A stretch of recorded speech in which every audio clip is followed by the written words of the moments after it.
So, part 2 na pong muli ng pag-aani ng inyong lingkod at welcome pong muli sa vlog ng inyong lingkod, ang Maestro Panaderong Gala. Ayan. So, kanina nakapag-harvest na po tayo ng ampalaya, eggplant, siling panigang, kasama ang mga okra. Ngayon naman po ay yung mga nakalawit. Ayan po mga kalamismis, sigarilyas or kabay ang tawag sa aming probinsya. Ayan. Pitasin na natin. Samahan niyo po ako. Habang nandyan po kayo sa inyong lugar, panoorin niyo po ako hanggang sa dulo at mag-harvest tayong muli ng mga blessings. Kalamismis, o ayan, umaakyat na po ang ating bilog na upo. Ayan, may ilang puno po tayo niyan. 1, 2, 3, 4. Ayan. 5. 6. Ayan, may 6 na puno po tayo niyan. Nawa ay magtuloy-tuloy dahil umuulan naman. Kaya nawa ay mabuhay sila at makapag-harvest po muli tayo ng bilog na upo. Ayan. So comment down below. Kung sino po ang gusto magkaroon ng binhi or punla, tanim, buto ng bilog na upo. Available po yan sa inyong lingkod. Ayan. Yan po, laki ng kabay. Available po yan sa inyong lingkod. Nagbinhi po tayo ng maraming yan dahil ang ganda po ng variety ng bilog na upo na yon. Ayan. Dami na namang kalamitas. Fresh na fresh. Ayan. Ang kinakalamitas na naman ng aking kamay. Ayan o, tingnan nyo po o. Kinagat na naman tayo. Kalamitas.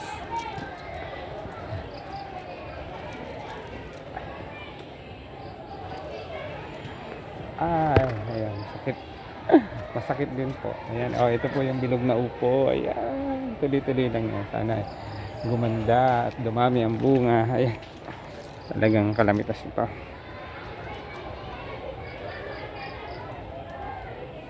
Oops. Ayan. Daming kalamitas. Yan, sumisikat ang haring araw. Nawa ay tuloy-tuloy na pagsikat yan. Ang daming kalamitas sa kamay.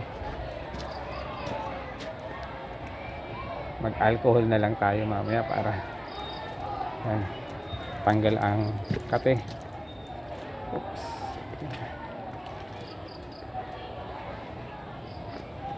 Nagtatago sa ibabaw. Hindi nagtatago. Ayan o, tingnan niyo po yung ating mga blessings. Fresh na fresh. Mamaya kiluhin natin at syempre, sino po ang bibili? Ang hirap sipatin.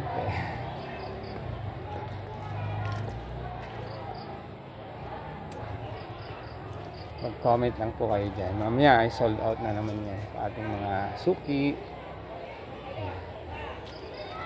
Dito po sa aming gulayan sa paaralan, makakabili kayo or makaka-avail kayo ng mga sariwa at organikong mga gulay. Bukod sa sariwa at organiko, ito ay mabibili pa sa murang halaga po. Dahil hindi naman po talaga ito pang negosyo. Ayan. Dahil ang amin pong gulayan sa paaralan ay existing talaga. Sustain, maintain ang aming gulayan sa paaralan. So yung napagbebentahan po natin yan ay ginagamit natin yung gulayan fund natin ay ginagamit natin fund para sa pag-maintain. Kung kailangang ayusin, kailangang bilhin, so doon po napupunta yung pinagbebentahan natin. Ayan. Kailangang, halimbawa, nagdagdag po kami dati noon ng mini fish pond. So kailangan po namin ng mga gamit, aerator, yung pinapakain natin sa mga tilapia. So hindi naman po nahihingi yun. Joke lang. Talagang binibili po natin. So doon po tayo kumukuha ng budget. And then syempre meron tayong mga natatanggap na intervention. Instead na bumili pa tayo, ayan, ay dahil sa kanila, naliles na po yung ating ginagamit, pinagkakagastusan. Nakaiipon po tayo ng pondo para in case po nga na merong tayong tulad. Gusto ko pong dagdagan yung mga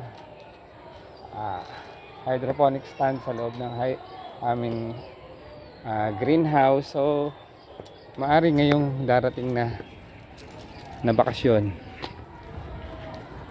maipapagawa natin yan. Dahil meron na tayong naipon. Ayan, yung ating pinagbebentahan ng mga sariwang gulay, yun po yung ating pinaiikot at ginagamit na pondo para kung ano yung mga kailangan nating i-improve, kailangan ayusin, hindi tayo mahihirapang maghanap ng sponsor. So kung sino man po ang gustong mag-sponsor, no problem po, welcome na welcome po kayo. Ayan, tulad po nun, ayan, ang daming pong ang dami, ayaw ipakuha yung sigarilyas. Tulad po nun, may nag-sponsor po ng aming bahay kubo. Ayun. Salamat nga pala sa ating sangguniang barangay. Ayan, sa pangunguna ng aming kapitana. Ayan, BK Sombilio Torres po. Torres Sombilio. Ayan, siya po, sa pamumuno po niya, siya po yung nagbigay ng budget para makabuo kami ng aming bahay kubo pong muli. So dati po ay talagang meron kaming bahay kubo. Yun naman po ay sponsor ng aming stakeholder na Bayer Philippines. So siyempre po ang bahay kubo, lalo na kapag nipahat, made ng kawayan, hindi po siya tumatagal na ganun ka tagalan. So yung pinagawa po namin ngayon ay talagang masasabi natin na pwede nang tumagal. Ayan, kinuha natin sa mga langgam yung isa, pero kinagat na naman ako. Daming kalamitas. Ayan, tanggalin natin, sakit. Ayan, thank you for watching. Sana po ay nag-enjoy kayo dyan habang kinakagat ako ng pulang langgam or kalamitas. Ang tawag sa amin ay kalamitas. Ayan, medyo mahapdi-hapdi na rin pagka dapat may gloves tayo, pero kahit may gloves, kakagatin pa rin tayo nyan. Pagpag muna natin, ayan, para mawala yung kalamitas. Pinagkakaila nila. Ayan, may bilog na upo. Ayan, gapang lang kayo dyan. Habang nag-uulan ay gaganda kayo dyan. Mamumunga. Ayan. Ayan. Kailangan linawan po natin ang ating paningin, mata. Ayun, dahil nakakubli. Ayan. Ayan, tingnan. Hindi naman nagtatago. Nakakubli siya.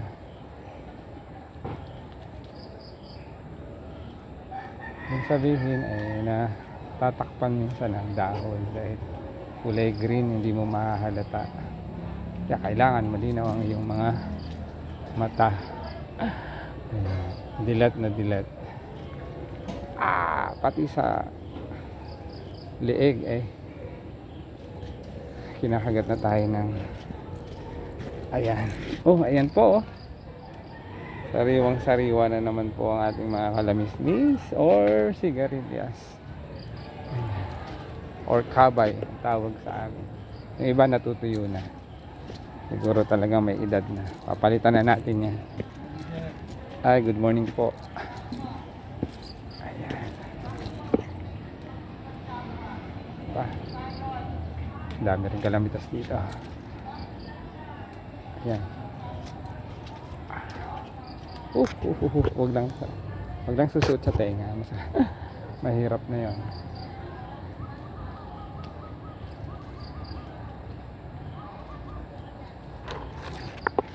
Yan.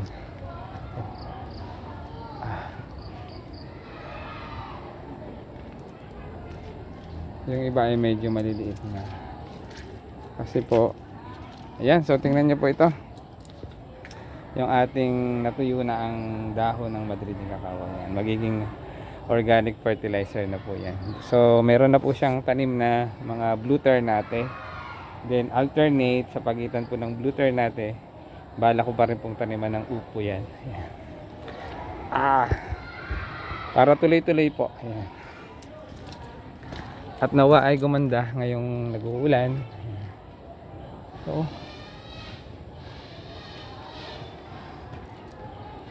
talagang kalamitas.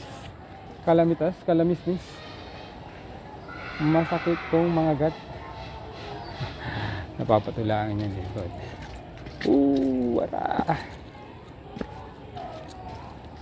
Ramdam ko po kasi dun sa aking kamay. Ayan. Lagay natin. Ayan pa yung globe. Ayan. Ayan. Thank you for watching. Mabigat ang isa. Mamaya na hindi makakain ng ating isang kamay. Dahil may hawak tayo cellphone. Ang ating camera. Yan. So may mga blue ternate na rin po dyan. So habang bakasyon, dadaan ng bakasyon, may mga blue ternate. May mga pananim pa rin po kami. Hindi namin hinahayaang bakante yung ating mga plot. Marahil yung iba merong konting tanim, pero tuloy-tuloy pa rin po. So kung 100%, baka mga 75% ay meron pa rin tanim. Unlike dun sa hindi natin gagawin yon, sayang nakatembang ba? Nakatembang yung ating lupa. Dapat ay mapakinabangan. Dahil pa rin bukod sa maraming bunga, marami pa rin kalamitas. Ayan aking braso. Sariwang-sariwa ang kalamismis. O sigarilyas. Tanawin natin dito sa kabilang bahagi. Ayan. So yung iba po ay natutuyo na, pero tuloy-tuloy pa rin. Kaya panahon na para palitan ng tanim. Ayan. So yun nga po, may blue ternate na dito sa isang plat na to. Then dadagdagan po ng upo. Ayan. Upo ang paboritong pagkain na dapat kainin ng mga bata o mag-aaral ngayon dahil nawawala na ang paggamit ng po at opo. Ayan. Kainin po natin sila ng gulay. Kinagat ako sa may tamang kilikili. Ayan. Sabi lang po mga pagka nagsasabong. Ayan. Tamang kilikili. Ayan. Aray, masakit-sakit din. Ayan. Nakadikit pa rin.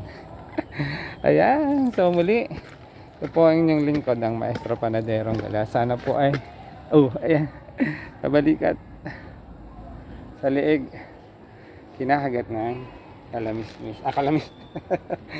Kalamitas. So ayan, dadalhin na po natin doon sa ating loob ng greenhouse. Baka doon tayo baka umulan pa at titimbangin na po natin yan. Ayan, dali na po natin ito. Then kunin natin yung isa, medyo mabigat. Ayan, so pasok tayo sa loob ng greenhouse. Ayan natin doon din. Kunin natin, meron pa rin ibang okra dun sa kabila doon. I-harvest pa rin natin. Kunin lang natin yung ating mga blessings na na-receive ngayong umaga. Ngayong araw, ayan. So dadalawang kamayin ko na to dahil hindi kakayanin ng aking isang kamay. So depende na lang kapag nandito sa ilalim. Ang dami, duro na namang gulay ito. Thank you Lord for all the blessings. Timbangin na natin ito. Ayan. Oops. Ayan, muli. Ito po ang inyong lingkod, ang Maestro Panaderong Gala, na walang kasawa-sawa sa pag-harvest ng ating mga gulay. Ayan. Magandang araw pong muli at thank you Lord for all the blessings. So timbangin na po natin ito at kiluhin para malagyan ng presyo at maibenta natin sa ating mga suki. Bili na po kayo. Ayan. Muli, magulay na araw po sa ating lahat. And thank you Lord for all the blessings. Thank you for watching. Ingat po tayo palagi. God bless us always. Only here at Post Elementary School, Gulayan sa Paaralan. Located at Camp Vicente Lim, Mayapa, Calamba City. Thank you for watching.